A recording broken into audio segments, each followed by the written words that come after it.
Hi, welcome back to our channel. താൻ പാതി viewers പാതി എന്നാണല്ലോ. എൻ്റെ സൈഡിൽ നിന്ന് മറ്റൊരു മൂവി സജഷനുമായിട്ട് ഞാൻ എത്തി. നിങ്ങളുടെ സൈഡിൽ നിന്ന് ചെയ്യാനുള്ള സബ്സ്ക്രൈബ്, ഷെയർ തുടങ്ങിയ കലാപരിപാടികൾ നിങ്ങളും ചെയ്യുന്നുണ്ടെന്ന് ഞാൻ വിശ്വസിക്കുന്നു. അപ്പോൾ വേഗം തന്നെ നമുക്ക് മൂവിയിലേക്ക് പോയാലോ. കമോൺ.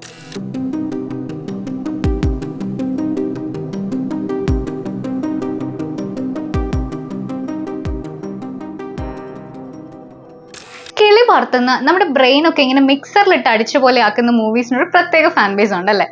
അത് തന്നെ വേറെ കുറച്ച് ഇൻട്രസ്റ്റിംഗ് എലമെന്റ്സ് ആയിട്ടുള്ള ടൈം ട്രാവൽ പോലുള്ള സംഗതികൾ കൂടെ വന്നാൽ എങ്ങനെ ഉണ്ടാവും. അപ്പൊ അങ്ങനത്തെ ടൈപ്പ് വരുന്ന 2007 ഇറങ്ങിയ ഒരു സ്പാനിഷ് മൂവിയാണ് ടൈം ക്രൈംസ്. ടൈം ട്രാവൽ എന്ന് പറയുമ്പോൾ അസച്ച് ഒരു ജോൺറ അല്ല, അതൊരു സബ് ജോൺറ ആണ്. ഈ മൂവി വരുന്ന സയൻസ് ഫിക്ഷൻ ത്രില്ലർ ഫിലിം കാറ്റഗറിയിലാണ്. ടൈം ഒരു തീമായിട്ട് വരുമ്പോൾ അതിൽ പല ടൈപ്സ് മൂവീസ് വരാൻ നമുക്കറിയാം അല്ലെ. ഇപ്പോൾ ഈ back to the future, internet നാളെ, അതുപോലത്തെ ടൈം ട്രാവൽ മൂവീസ് കുറേ ഉണ്ട്. പിന്നെ ഈ എഡ്ജ് ഓഫ് ടുമോറോ, അല്ലെങ്കിൽ നമ്മുടെ തമിഴിൽ തന്നെ വെങ്കട് പ്രഭുവിന്റെ മാനാട്, ഇതൊക്കെ ടൈം ലൂപ്പ് മൂവീസ് ആണ്. പിന്നെ ടൈം ഫ്രീസ് മൂവീസ് ഉണ്ട്.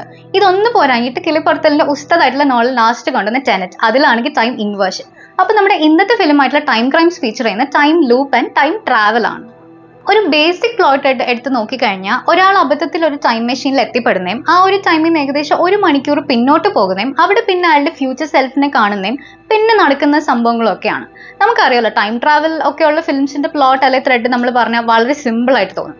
ഫിലിമിലേക്ക് വരുമ്പോൾ അതിന്റെ script work, execution, technical works, പിന്നെ പെർഫോമൻസസ്, ഇതൊക്കെ കൊണ്ടാണ് മൂവി വേറെ ലെവലിലേക്ക് പോകുന്നത്. അങ്ങനെ തുടങ്ങി അവിടെ പിന്നെ ഒരു ഹൈറ്റിലേക്ക് പോകുന്ന ഒരു മൂവിയാണ് ഈ ടൈം ക്രൈംസ്. മാത്രമല്ല മിക്ക മൂവീസിലെയും പോലെ ഒരു ടെംപ്ലേറ്റ് പിടിച്ചു പോകുന്നതിന് പകരം വളരെ ഇൻവെന്റീവ് ആയിട്ടൊരു ഫ്രഷ് ഹാൻഡ്ലിംഗ് ആണ് ഇവിടെ നമുക്ക് കാണാൻ പറ്റുന്നത്. ആൻഡ് അത് ഈ ഫിലിമിന് നല്ലൊരു ഫ്രഷ് ഫീൽ തരുന്നുണ്ട്. വേറെ പല ഫിലിംസിനെ വെച്ച് നോക്കുമ്പോൾ ഇതൊരു വളരെ ലോ ബഡ്ജറ്റ് മൂവി ആയിരുന്നു എന്ന് കൂടെ ഓർക്കണം. വേണ്ട കാര്യങ്ങൾ മാത്രം എടുത്ത് അതിനൊരു ലിമിറ്റഡ് സെറ്റിംഗ് നിർത്തിക്കൊണ്ട് നമ്മളെ കൂടെ അതിൻ്റെ കൂടെ കൊണ്ടുപോകുന്ന ഒരു ട്രിക്കാണ് ഇവിടെ ചെയ്തേക്കുന്നത്. മൂവിയുടെ പേര് ടൈം ക്രൈംസ് എന്നാണല്ലോ. അപ്പോൾ ഊഹിക്കാലോ കുറച്ച് ബ്ലഡി ആൻഡ് വയലന്റ് ആയിട്ടുള്ള കാര്യങ്ങൾ കൂടെ നടക്കുന്നുണ്ട്. അതൊക്കെ ഇങ്ങനെ ഫിലിമിന്റെ നല്ലൊരു പേസും ഇന്റലിജന്റ് ആയിട്ട് കുറച്ച് ട്വിസ്റ്റും ഒക്കെ കൂടെ കമ്പൈൻ ചെയ്ത് തരുമ്പോൾ നമുക്ക് പിന്നെ ഒറ്റ പണിയേ ഉള്ളൂ. ഫിലിമിന്റെ ലെങ്ത് ജസ്റ്റ് 90 minutes ആണ്. ആ ഒരു 1.5 മണിക്കൂർ പടത്തി മുഴുകിയിരുന്ന് അങ്ങ് ആസ്വദിക്കുക. ബിക്കോസ് നേരത്തെ പറഞ്ഞ പോലെ ഒരൊറ്റ മണിക്കൂർ പിന്നിലോട്ട് ട്രാവൽ ചെയ്യുന്ന കാര്യമുള്ളൂ. ബട്ട് അതൊരു നിസ്സാര സംഭവമായിട്ട് തോന്നുന്നുണ്ടെങ്കിൽ ഫിലിം കഴിയുമ്പോഴേക്കും ആ ഒരു പുച്ഛം പിന്നെ നമ്മുടെ വഴിക്കേ വരില്ല.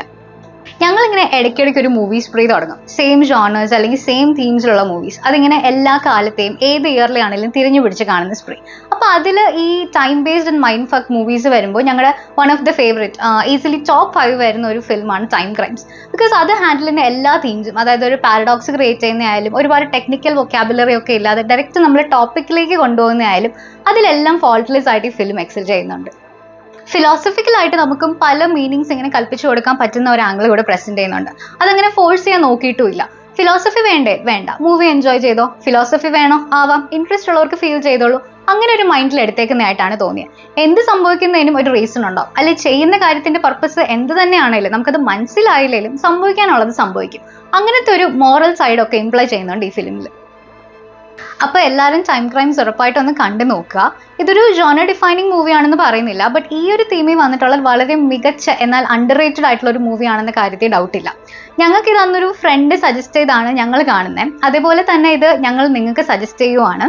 നിങ്ങളും ഒരു മൂവി ലവർ ആണെങ്കിൽ, എസ്പെഷ്യലി ഈ ടൈം ബേസ്ഡ് മൂവീസിന്റെ ഫാൻ ആണെങ്കിൽ ഇത് കണ്ടു കഴിഞ്ഞാൽ നിങ്ങളും ഉറപ്പായിട്ട് സിമിലർ ആയിട്ടുള്ള ആർക്കെങ്കിലും സജസ്റ്റ് ചെയ്യുന്ന കാര്യം ഗ്യാരണ്ടീഡ് ആണ്. എന്തായാലും നിങ്ങൾ ആർക്കെങ്കിലും മൂവി സജസ്റ്റ് ചെയ്യും, അന്നേരം വിരോധമില്ലേ നമ്മുടെ ഈ ചാനൽ കൂടെ ഒന്ന് സജസ്റ്റ് ചെയ്ത് കൊടുത്തോളൂ. ചെയ്തില്ലാത്തൊരു ഉപകാരമല്ലേ. നിങ്ങളും ഇനി എങ്ങാനും സബ്സ്ക്രൈബ് ചെയ്തിട്ടില്ലെങ്കിൽ ഒന്നുകൂടെ ഓർമ്മിപ്പിക്കുവാണ്. എത്ര തവണ വേണേലും ഓർമ്മിപ്പിക്കാം, നോ പ്രോബ്ലം. അപ്പോൾ അടുത്ത വീഡിയോ ആയിട്ട് വരുന്നവരെ ബൈ.